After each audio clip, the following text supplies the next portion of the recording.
안녕하십니까, 야담선비입니다. 어느 선비의 간절함이라 무슨 사연이 있었는지 만나보러 가시죠. 옛날에 이시성을 가진 한 선비가 있었습니다. 그는 명경업 과거 시험을 준비했었는데 식년 초시에는 합격하였고 이듬해 봄에 있을 예정인 회시 준비를 위해 친구와 함께 북한산 중궁사로 가게 됩니다. 조용한 산사에서 밤낮 없이 열심히 함께 글을 읽었는데 이 선비는 특히나 꼭 두새벽마다 일어나 목욕 재개하고 불당에 가서 향을 사르고는 기도를 했습니다. 눈이 오나 비가 오나 하루도 빼먹지 않고 치성을 드렸는데 이를 본 친구가 쓸데없는 짓이라고 흉을 보며 그 시간에 글 한 줄이라도 더 읽으라고 말합니다. 허허, 자네야 집안 살림도 넉넉하고 무슨 걱정이 있겠나. 설령 이번 시험에 낙방하더라도 다음에 다시 도전하면 되지만 내 사정은 다르지 않는가. 이제 갓 혼례를 올렸고 부족한 집안 살림에 홀어머니까지 모셔야 해서 지난번처럼 또다시 낙방한다면 그야말로 낭패 중에 낭패라네.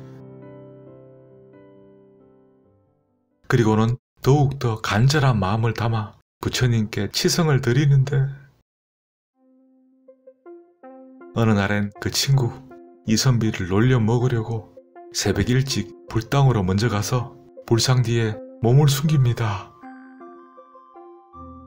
잠시 뒤에 목욕 재개를 마친 이선비가 들어와서는 향을 사르고 절을 올리며 기도를 하는데 신령하신 부처님, 부디 저의 공공함을 널리 살피시어 꼭 합격하게 도와주시옵소서. 7대문을 미리 가르쳐 주신다면 여한이 없겠습니다. 여기에서 7대문이란 경서의 뜻을 말로 물어보고 답하는 강경시험에서 사서상경 중 각각 한 대문을 뽑아 암송하게 했는데 그 7개의 문장 글을 말하는 것입니다. 얼마나 간절했으면 그렇게 부처님께 시험 문제를 알려달라고 부탁하는 걸까요? 불상 뒤에 숨어있던 친구 웃음을 참지 못하고 부처님 흉내를 내면서 말하는데 그대의 정성이 한결같고 흐트러짐이 없으니 참으로 가상하도다. 회시에 나올 장들을 가르쳐 줄 테니 잘 기억하거라. 주역은 모괴, 서경은 모편, 시경은 모장, 논어는 모장, 맹자는 모장, 중용은 모장, 대학에서는 모장이 나올 것이다. 그대는 모름지기 전력을 다하여 이 부분들만 열심히 외우고 공부하거라.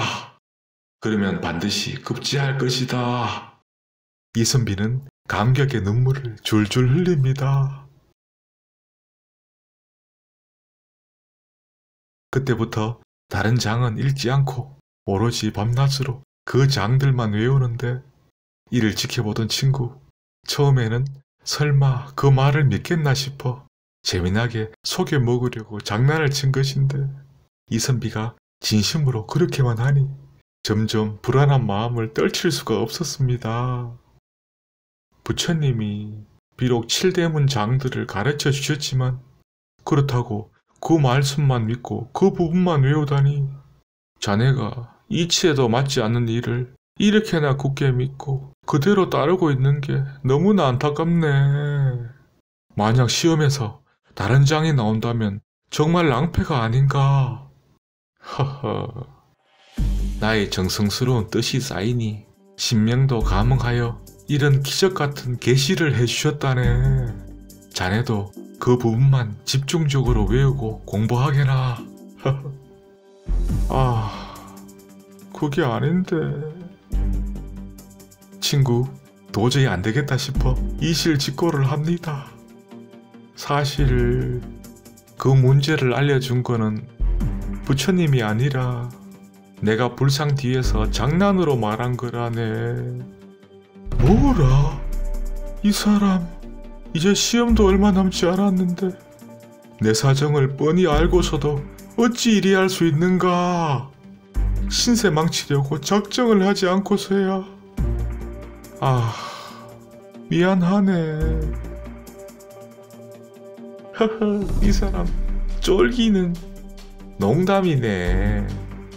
설령 자네가 나를 희롱하는 마음에서 그리 했다 하지만 자네가 내뱉은 그 말은 진실로 부처님이 시키신 일이고 하늘의 신이 자네의 입을 빌어 말한 것이라네. 이제 시험이 얼마 안 남아서 그 부분들을 더 열심히 외우고 공부해야겠네. 자네도 내 말을 이해했으면 지금이라도 빨리 그 부분들만 더 집중적으로 외우게나. 아, 저런 고지식한 사람을 봤나? 이를 어찌하면 좋을꼬.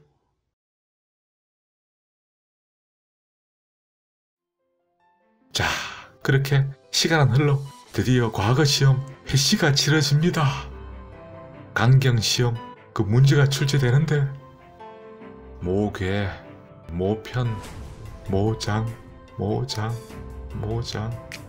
허허, 모두가 그 친구가 장난으로 말했던 칠대문의 장이었습니다.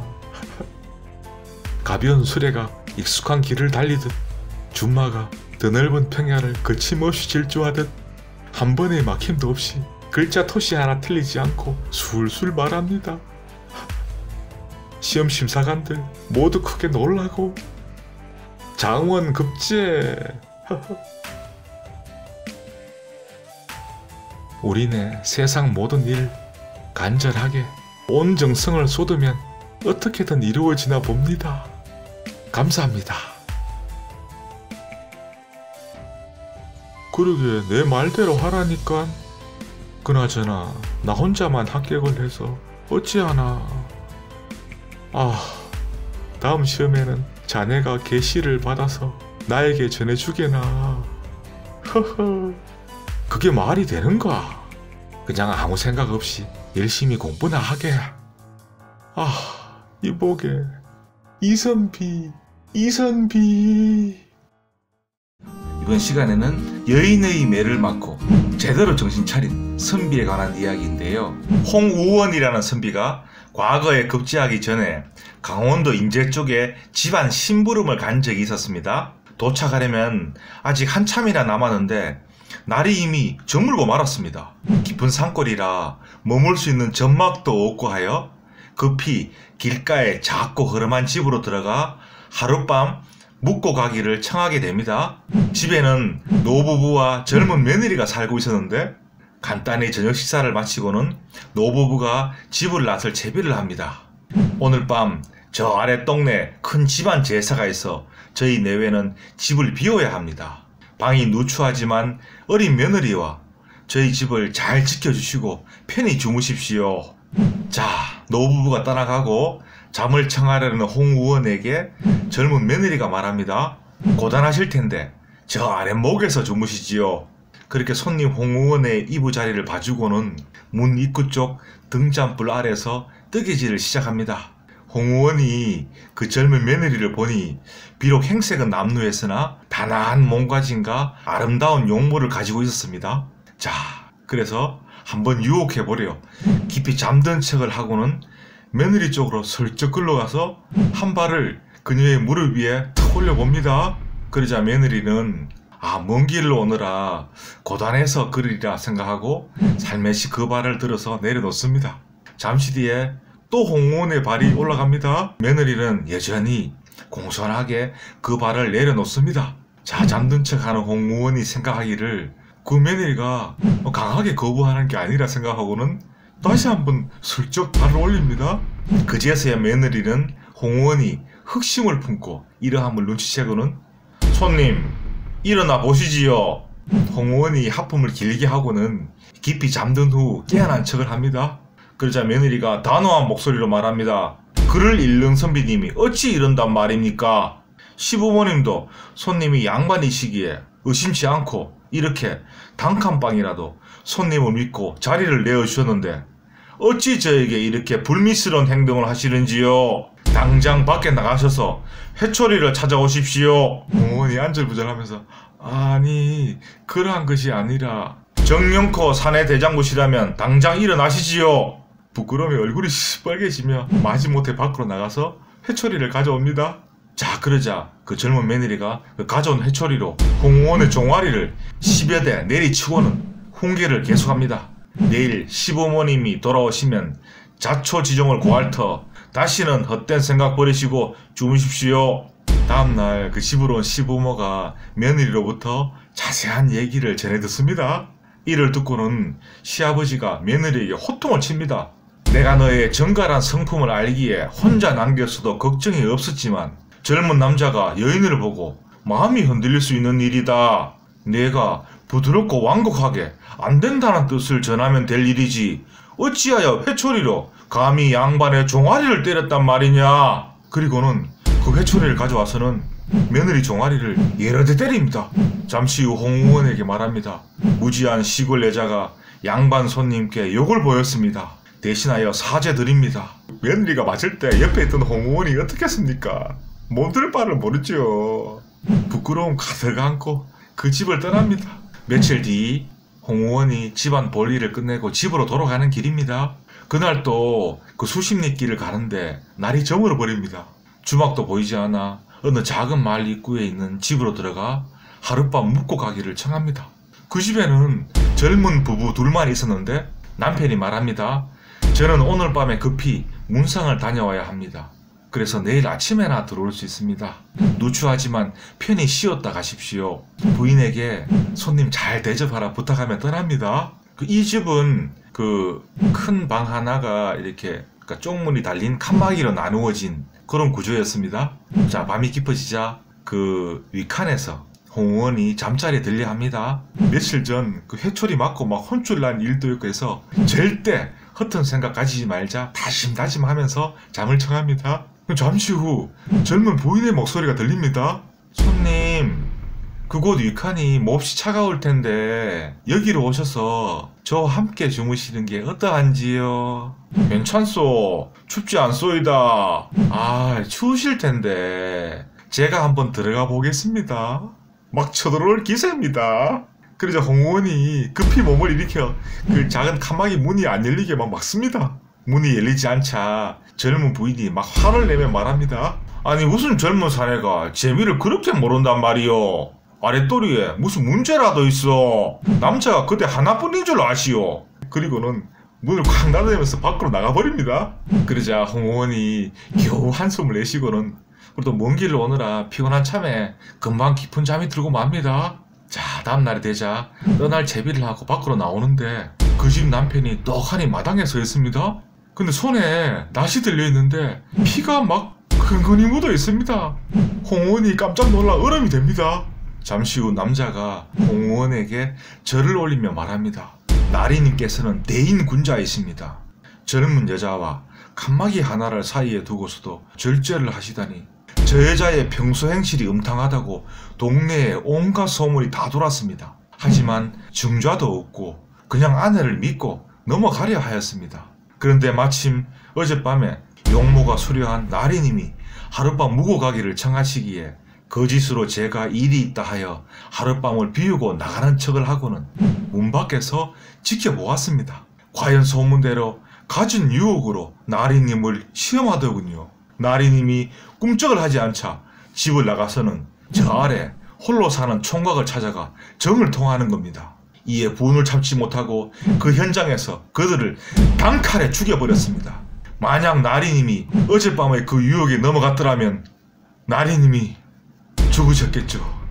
아무튼 저는 이 길로 관하러 가서 죄를 고하고 벌을 받을 것입니다.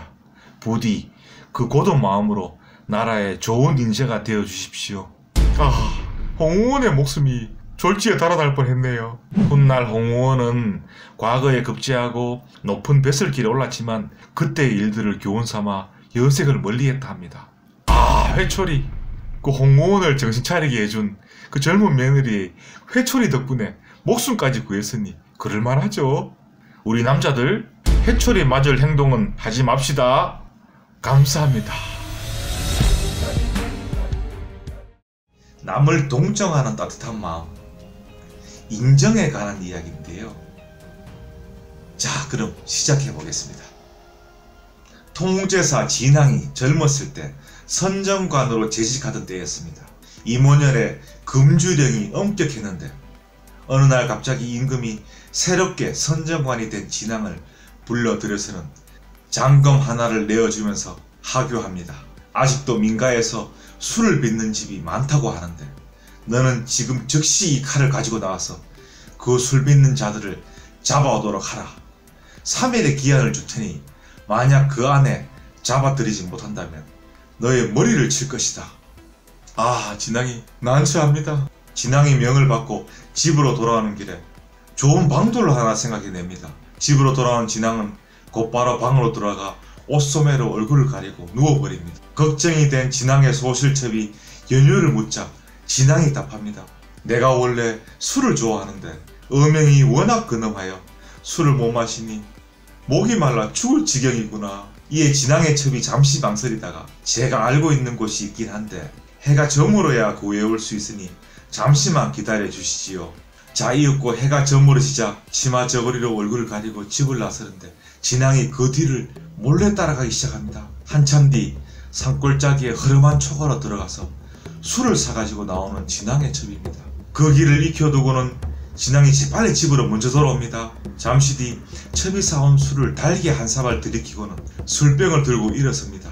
진앙의 첩이 의아해하여 그 연유를 묻자 이렇게 귀한 술을 얻었는데 어찌 혼자 마실 수가 있겠는가. 요 아랫동네 술친구와 한잔하고 올 테니 기다리지 말고 주무시게나. 이렇게 답하고는 진앙은 곧장 조금 전에 그 술 파는 집으로 달려갑니다. 그리고 그 흐름한 초가집 안으로 임금이 내려준 장검을 빼어들고 들이닥칩니다. 초가집 안에서는 젊은 유생 하나가 등잔불 아래서 글을 읽고 있었는데 집안 살림살이라고는 거의 찾아보기 힘들 만큼 공공해 보였고 뚫린 창호지 문틈 사이로는 스산한 바람이 그대로 나부끼고 있었습니다. 글을 읽고 있던 유생이 놀라 묻습니다. 밤이 많이 깊었는데 어디에서 오신 손님인지요. 이에 진앙은 들고 있던 장검과 술병을 내보이면서 난 어명을 받고 여기에 왔소이다. 이 술을 여기에서 사갔으니 이곳에서 술을 빚어 팔고 있는 게 분명한 바 어명을 어긴 죄로 나와 함께 가야겠소이다. 그 말을 들은 유생이 한동안 잠자코 있다가 말합니다. 이미 법을 어겼으니 그 죄를 받을 것이요. 다만 집에 계신 노모께 말씀이라도 드리고 가도록 해주시오. 그렇게 하시오. 유생이 잠시 의관을 고쳐입고 조용히 안으로 들어가 어머니를 부르자 어머니가 놀라 일어나서 묻습니다. 밤이 늦었는데 어찌 왔느냐. 어머님, 제가 그렇게 말렸는데 선비가 굶어 죽을지언정 나라의 법도를 따라야 한다고. 그런데 어머님께서 듣지 않으시더니 결국 저는 잡혀서 죽으러 가는 몸이 되고 말았습니다. 이 어머니는 실성하듯 대성통곡을 하고 요란한 소리에 유생의 아내도 뛰쳐나와서는 함께 울부짖습니다. 어머니의 목이 메인 탄식 소리가 집안 가득 울려 퍼집니다. 하늘도 무심하십니다. 제가 재물을 탐해서 술을 빚은 것도 아니고 하나밖에 없는 자식 과거 시험 공부할 수 있도록 국거리라도 마련하려 그래한 것인데 이 못난 어미 때문에 아들 죽는 꼴을 어찌 본단 말입니까. 천지신명이시여 우리 아들 제발 살려주시오. 그리고 밖으로 달려나가서 진앙의 도포자락을 끌어잡고서는 술을 빚어 판 것은 이 못난 어미입니다. 저를 잡아가시오. 아들을 먼저 보낼 수도 없고 또 어머니를 어떻게 먼저 보냅니까. 유생이 달려나옵니다. 어머니를 말리고서는 아내에게 당부합니다. 내가 자식이 없으니 내가 죽은 뒤에 어머니 봉양을 온전히 당신에게만 맡기게 되는 천추의 한이요. 저 너머 마을 김가 형님 댁 아들이 여럿이니 하나를 데려다가 잘 키우고 보살펴서 노후에는 편히 지내도록 하시오. 유생의 눈에서도 눈물이 하염없이 흐릅니다. 잠시 뒤 진앙이 유생을 데리고 나오면서 묻습니다. 어머니 춘추가 어떻게 되시오? 7순이 넘으셨습니다. 아들이 그대 혼자요. 그러하오. 이에 진앙이 가던 발걸음을 멈추고 내 비록 어명을 받들어 여기까지 왔지만 지금 이 상황에서 사람이라면 차마 어찌 그대를 잡아갈 수 있겠소. 나는 이미 두 아들이 있고 봉양할 부모님도 모두 작고하여 안 계시니 내가 그대를 대신하여 죽을 것이니 그리 아시오. 말을 마치고는 유생과 함께 집으로 들어가 술을 내오게 한 뒤 밤새도록 마신 뒤 날이 밝자 떠날 채비를 합니다. 그리고 임금에게서 하사받은 장검을 유생에게 건네며 놓친 건강이 걱정이요 집안 살림살이가 공공하니 이것을 팔아 어머니를 잘 봉양하시오. 이에 유생의 가족들이 다시 한번 통곡을 하며 진앙에게 이름이라도 알려주라고 간청을 합니다. 나는 선정관으로 복무하는 사람이요 성명은 알아서 무엇하겠소. 그리고 곧장 떠나가 버립니다. 며칠 후 임금이 하명한 기한이 되자 진앙은 이 꼴에서 임금 앞에 엎드립니다. 임금이 묻습니다. 그래 술 빚는 죄인은 잡아온 것이냐? 잡아오지 못하였습니다. 내가 내어준 장검은 어디 있느냐? 술 빚는 자들을 찾는 길에 잃어버렸습니다. 임금이 불같이 놓아여 호령합니다. 그럼 내 목을 내어 놓아야 하지 않겠느냐? 진앙이 엎드린 채 답합니다. 송구합니다.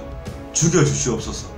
얼마 후 진앙은 다행히도 참수용은 면한 채 제주에 귀양 보내지고 몇 해가 지난 후에나 유배지에서 풀려나게 됩니다. 하지만 이미 가세는 기울대로 기울어 그 후로 10여 년 가까이 공공하고 불우한 시간들을 보내고 나서야 겨우 복직하여 한 외딴 시골 군수직을 부여받게 됩니다. 군수직으로 근무하게 된 진앙은 그동안 너무나 궁핍하게 살아온 나머지 3년 재행기간 동안 백성들의 재물로 자신의 배를 가득히 채워나갑니다. 아, 이러면 안 되는데. 당연히 백성들의 원성이 자자해지게 되자 공에서는 암행의사를 파견하여 그 실상을 밝히도록 합니다. 얼마 뒤 암행의사가 출두하여 관아의 향리들을 모두 잡아들이고 형장을 시작하려 합니다. 당황한 진앙이 뒷문으로 도주하는 길에 문틈 사이로 엿보니 암행의사는 바로 예전 그 허름한 초가집에서 술을 팔던 유생이었습니다. 이제 어차피 도주할 길도 다 막혔을 터인데 진앙은 곧바로 의사가 머물고 있는 별채로 달려가서 암행의사 뵙기를 청하게 됩니다. 이를 전해 들은 의사는 감히 죄인의 수장인 나를 만나자고 하니 참으로 염치 없고 무례하기 짝이 없구나. 당장 형장으로 끌고 가도록 하라.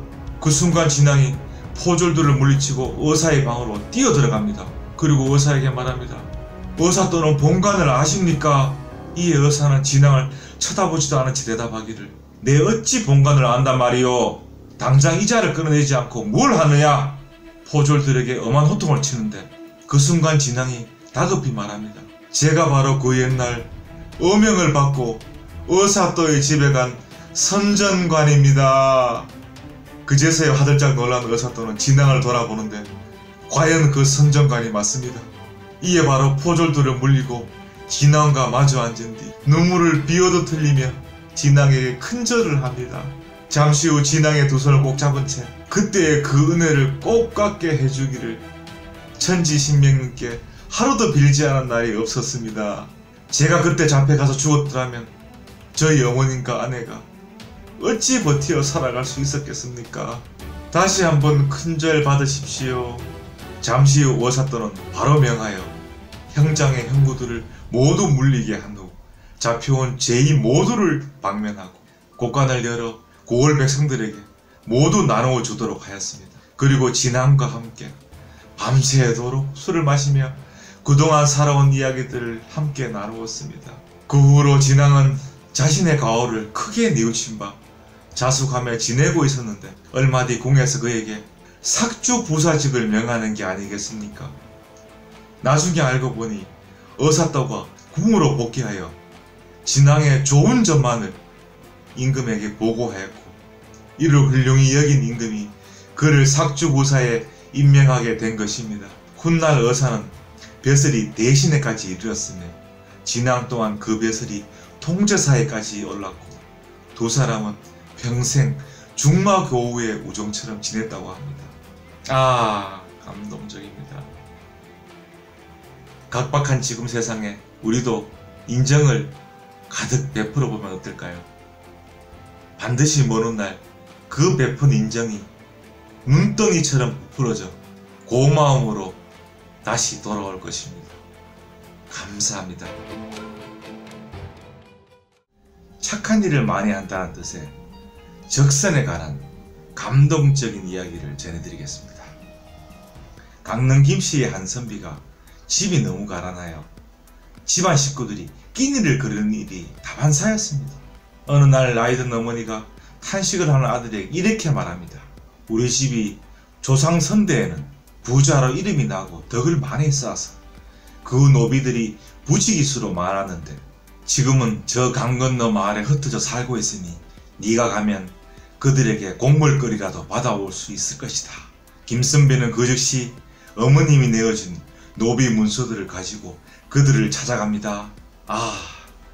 과연 강 건너 마을에는 100여 채가 넘는 사람들이 한 마을을 이루고 살고 있었는데 모두 노비 문서에 적힌 이들의 자손이었습니다. 그 자손들은 선비가 가져온 문서를 보더니 공손히 예를 갖추어 절을 하였고 돈을 거두어 모으니 2,000냥은 좋게 넘을 돈이었습니다. 김선비는 너무나 감격하여 그 자리에서 노비 문서를 불태워 없애고 돈을 챙겨가지고 집으로 돌아오게 됩니다. 그 가난에서 해결되나요? 자, 이렇게 집으로 돌아오는 길에 강가에 이르렀을 무렵 해괴한 광경 하나가 눈에 들어옵니다. 아직 추운 겨울인데 백발의 나이든 내외와 젊은 부인 하나가 강물에 빠진 것을 서로 겨우 건져내고 대성통곡을 하고 있었던 것입니다. 이게 어찌된 일인가요? 김선비가 애처로운 나머지 그 연주를 묻자 백발의 나이든 남자가 답을 합니다. 우리 외아들이 관청에서 일을 하다가 돈을 몰래 빼돌렸는데 발각되어 갇혔습니다. 수차례 돈 갚을 기일을 어겨서 만약 내일까지 그 돈을 갚지 못하면 죽게 됩니다. 집안에는 입에 풀칠해야 할 곡식 한 톨 남아있지 않는데 어찌 그 돈을 갚을 수 있단 말입니까? 우리 아들과 자기 남편의 죽는 꼴을 참아볼 수 없어서 서로 물에 빠져 죽겠다는 걸 이렇게 건져내고는 대성통곡을 하고 있는 겁니다. 김선비가 그 사정이 안쓰러워 묻습니다. 그 빼돌린 돈이 얼마나 되오? 2,000냥은 좋게 되옵니다. 잠시 망설이던 김선비는 지금 내가 곡물로 받아온 돈이 있는데 2,000냥은 좋게 넘을 것이오. 이 돈으로 아들부터 구해내시오. 돈보다 어찌 사람의 목숨이 앞서리오. 놀란 노부부와 젊은 아내가 큰 소리로 통곡을 하며 답을 합니다. 우리 식구들은 이 돈으로 이제 살 수가 있겠지만 장차 이 은혜를 어떻게 갚을 수가 있겠습니까? 우리 집에서 하루만 주무시고 가시지요. 따뜻한 밥상이라도 대접하는 게 도리입니다.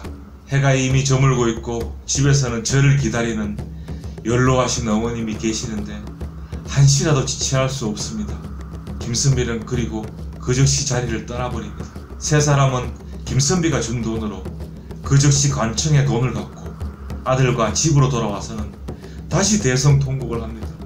그 선비가 사는 곳이나 이름조차 알 수 없으니 어찌 이 은혜를 갚을 수 있단 말이오.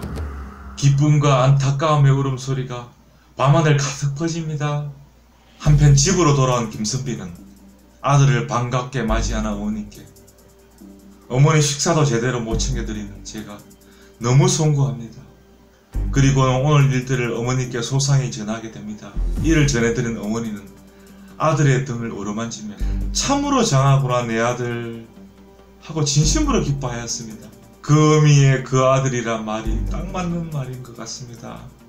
그 후로 세월이 흘러 천수를 다한 어머니가 세상을 떠났는데 김선비 집은 더욱 가난해져서 어머니 장사를 지낼 길이 막막했습니다.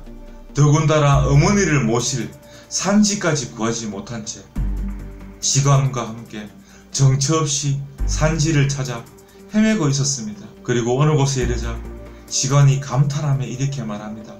이곳은 부귀와 복됨이 천하제일 자리입니다. 김선비가 그 산 아래를 돌아보니 대궐 같은 집 한 채가 있고 더 넓고 풍요로운 들판과 촌락이 즐비한데 말할 사람들에게 물어보니 큰 대궐 같은 집과 뒷산의 주인이 모두 김씨 노인의 것이며 즐비한 촌락들도 모두 그 김노인의 노복들이 사는 집이라고 말합니다. 이를 듣고 낙담하여 직원에게 말합니다. 이러한 자리를 내가 어떻게 얻을 수 있겠소? 날이 저물었으니 이 집에서 하룻밤 쉬어 나갑시다. 이리하여 대궐 같은 집 사랑채에 머물게 된 김선비. 잘 차려진 저녁 밥상을 물리고 등잔불 앞에 앉은 김선비는 어머니 산지 하나를 구하지 못한 자신을 책망하며 긴 한숨만 내뱉고 있었습니다. 그런데 이때 방문이 열리며 젊은 여인이 들어오면서 김선비를 뚫어지게 쳐다보고는 방바닥에 엎드려 절을 하며 대성통곡을 하는 겁니다. 이에 놀란 김노인과 안주인이 함께 뛰어 들어오는데 김선비가 놀라서 영문을 물어보니 그 여인이 대답하기를 저희들을 기억하시는지요? 그 옛날 강가에서 죽고자 작심했던 저희들을 기억하시는지요?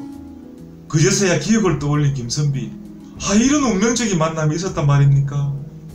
김노인 부부도 놀라서 그 자리에 주저앉고 울먹이며 그 여인이 계속 말을 이어갑니다.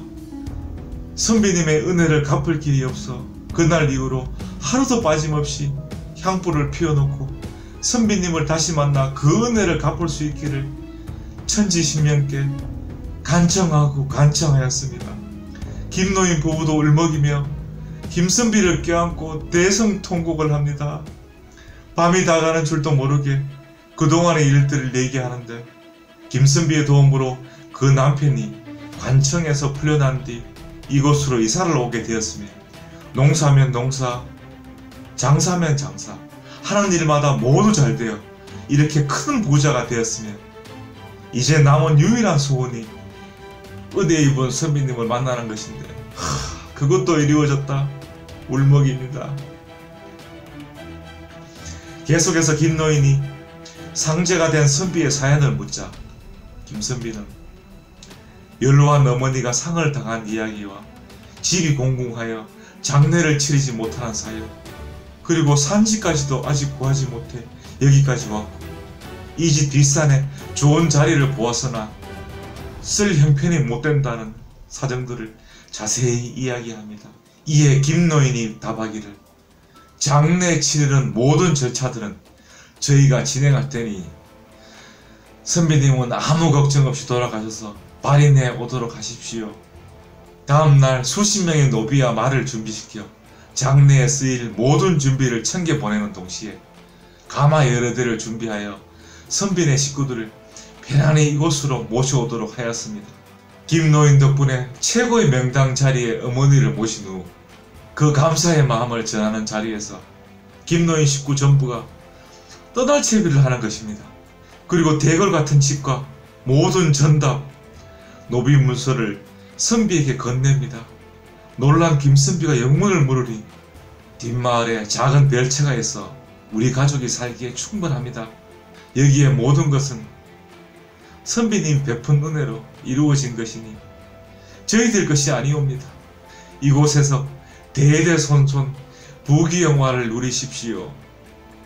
김선비가 극구사양하고 말렸으나 벌써 김노인의 식구들은 작별 인사를 하고 떠나가고 있었습니다.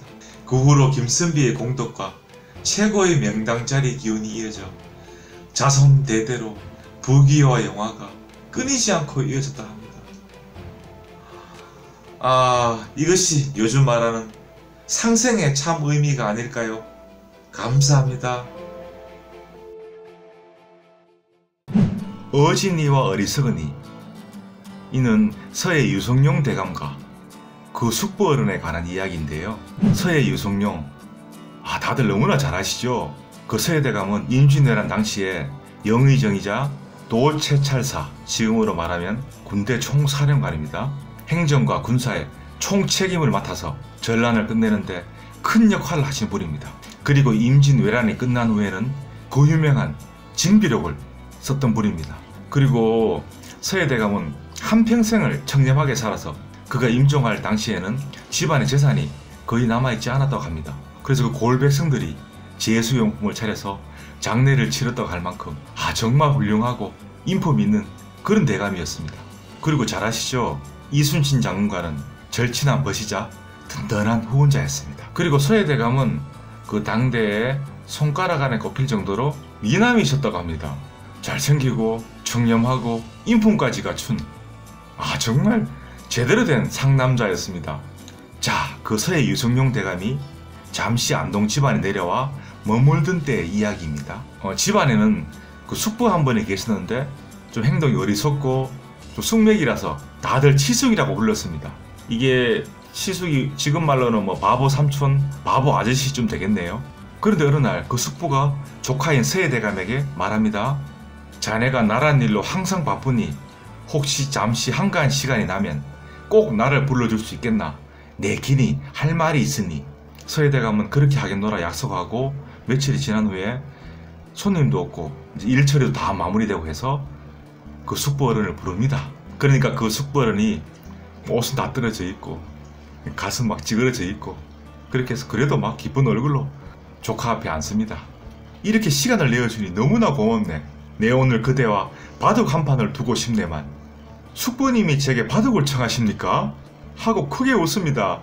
왜 이렇게 웃냐면 그 서해대감은 국수라고 불릴 정도로 당대 손꼽히는 바둑의 고수였습니다. 그런데 그 치숙이라 불리는 그 숙부 어른이 그 서해대감에게 바둑을 청하니까 웃음이 나올 수밖에요. 하지만 조선 팔도가 알아주는 정말 인자한 성품의 그 서해대감이 그리고 또 집안에서 치숙이라 놀림받는 그 숙부 어른이 안쓰러워 그 바둑청에 응해줍니다. 그리고 바둑이 시작되기 전에 서해대감이 말합니다. 그럼 숙부님 작은 내기라도 하나 걸어야 하지 않겠습니까? 농담삼아 얘기했겠죠. 그러니까 그 숙부 어른이 자네 농이 심하구만. 조선 최고의 고수와 내기를 할 수 있겠나? 그냥 한 수 배우려는 거네. 이윽고 이제 바둑이 시작됩니다. 자, 그렇게 바둑이 시작된 지 얼마 안 됐는데 만면에 웃음을 잃지 않던 유대감이 얼굴이 새파래집니다. 반도 안 지났는데 유대감의 행세가 완전히 죽어버린 것입니다. 그 바둑 고수가 반도 바둑 두지 않았는데 이렇게 처참하게 무너졌습니다. 그제서야 서해대감은 이 숙부 어른이 그 비범함을 감추고 사는 그런 분이라는 걸 알고 바로 무릎을 꿇습니다. 그리고 말합니다. 어찌하여 숙부님은 반평생을 함께 살아온 조카에게 이런 큰 꾸짖음을 주십니까? 앞으로 많은 가르침 받도록 하겠습니다. 이에 숙부가 대답합니다. 초야에 묻혀 사는 내가 무슨 가르침을 줄 수 있겠나? 그대는 이미 출세하여 나란 일에 바쁜 귀한 몸이니 나를 전혀 염두에 두지 말게나. 하지만 청이 하나 있으니 내일에는 여기에 중 하나가 반드시 찾아와 하룻밤 묵어가기를 청할 것이니 그 중이 아무리 애원하더라도 절대로 이 집에서는 재우지 말고 집 뒤의 암자로 올려보내 재우도록 하게. 이에 서해대감은 꼭 그리 하겠노라 답합니다. 자, 과연 다음날 저녁이 되자 풍채가 건장한 승려가 찾아와서는 서해대감 뵙기를 청합니다. 서해대감이 나가보니 그 풍채가 건장한 승려가 말합니다. 소승은 오대산에 있는 중위원데 영남 산천을 구경하고 돌아가는 길에 마침 대감이 이곳에 계시다는 걸 알고 당대 제일의 맑은 덕을 가진 대감의 가르침을 받고자 찾아왔습니다. 원컨대 오늘은 날이 저물어 이곳에서 하룻밤을 재워주시면 내일 아침에 대감의 큰 가르침을 받고 떠나도록 하겠습니다. 그러나 서해대감은 이미 숙부에게 들은 바가 있는지라 마침 집안에 큰 일이 있어 여기서는 재울 수가 없으니 집 뒤의 암자에서 쉬어가도록 하시오 하며 거절합니다. 그러니까 그 승려가 막 재차 애원하듯 막 그렇게 청합니다. 하지만 서해대감은 뒤도 돌아보지 않고 바로 침소로 들어가버립니다. 자, 그러자 어쩔 수 없이 그 승려는 그 노복들을 따라서 그 암자로 올라가게 됩니다. 자, 이제 암자에 이르자 거사, 그 속세에 있으면서 불교를 믿는 분들이 있는 옷입니다. 그런 거사 차림의 이가 나와서 그 승려를 맞이합니다. 그런데 그 맞이하는 이가, 그 거사 차림의 이가 바로 숙부입니다. 어디에서 오는 존사이시기에 이런 누추한 곳에 왕림하셨습니까? 합장하에 절을 하고 그 승려를 모시고 방으로 안내합니다. 그리고 정갈하게 차려진 저녁상을 대접하고 이어 술 한 병을 내어와서 따라줍니다. 근데 이 술이 정말 맑고 신통해서 그 승려는 연구푸 대여섯 잔을 막 받아 먹습니다. 그리고는 기절에 잠들어 버립니다. 이 맑고 신통한 술이라면 여기가 안동이니까 안동소주였겠네요. 이 안동소주가 그 맛이 기가 막힙니다. 그런데 이 도수가 45도거든요. 그러니까 막 대여섯 잔 이렇게 막 연거푸 마셔버리면 훅 가버립니다. 그냥 순식간에 취한 줄도 모르고. 자, 그리고 한밤중이 되자 그 승려가 가슴이 답답한 걸 느낍니다. 그 목도 마르고 그 눈을 떠보니 자기 배 위에 그 거사 그 숙부 어른이 그 배 위에 탁 올라앉아 있는 겁니다. 그리고 손에는 그 승려에게서 빼앗은 비수를 들고 있습니다. 깜짝 놀랍니다. 승려가. 그러니까 숙부가 눈을 부릅뜨고 막 호통칩니다. 어찌 감히 대감을 해치려 이런 일을 꾸민 것이냐. 내 놈이 외놈 첩자로 바다 건너올 것을 내 이미 생각하고 방비를 하였다. 만일 사실대로 말하면 살려줄 것이나 한치의 거짓을 말한다면 내 놈은 살아서 이방을 나가지 못할 것이다. 아, 첩자했네요 이놈이. 나쁜 놈들. 이에 그 첩자 승려가 두 손을 모아 애원합니다. 이제 소승의 목숨이 경각에 이르렀는데 어찌 거짓을 말하겠습니까? 과연 소승은 일본 중이 맞습니다. 관백 평수길이 조만간 군사를 모아 조선을 치려야 하는데 꺼리는 것은 오직 하나, 귀대거의 대감입니다. 이에 먼저 이곳에 건너와서 대감을 죽이라는 명을 받고 실행하려던 참이었습니다. 원컨대 목숨만은 살려주시옵소서. 이 도요토미 히데요시. 자, 이 말을 들은 숙부가 답을 합니다. 나라에 닥쳐올 병화는 이미 하늘에서 정해놓았으니 그 운명을 사람이 내가 어찌 막을 수 있으리요. 하지만 여기 이곳만은 나와 같은 이들이 부지기수로 모여 방비할 것이다. 그리하여 만약 이 고을 땅에 발을 딛는 외놈이 있다면 한 놈도 살아서는 돌아가지 못할 것이다. 내 너를 살려줄 것이니 당장 돌아가서 평수길에게 반드시 전하거라. 알겠느냐? 그리고는 그 첩자 일본중을 풀어줍니다. 그러니까 쥐새끼처럼 기어서 그 고을을 빠져나갑니다. 도요토미 히데요시. 아무튼 훗날 임진병난에 안동 한 고을은 무사했는데 그 어리석다가 놀림받던 그 숙부 어른의 그 재능이 정말 신통하기 짝이었습니다. 여러분, 아직도 주위에 좀 바보스럽다고 어리석다고 막 놀리시나요? 그 안에 상상도 못할 재능이 숨어 있을 수 있습니다. 감사합니다.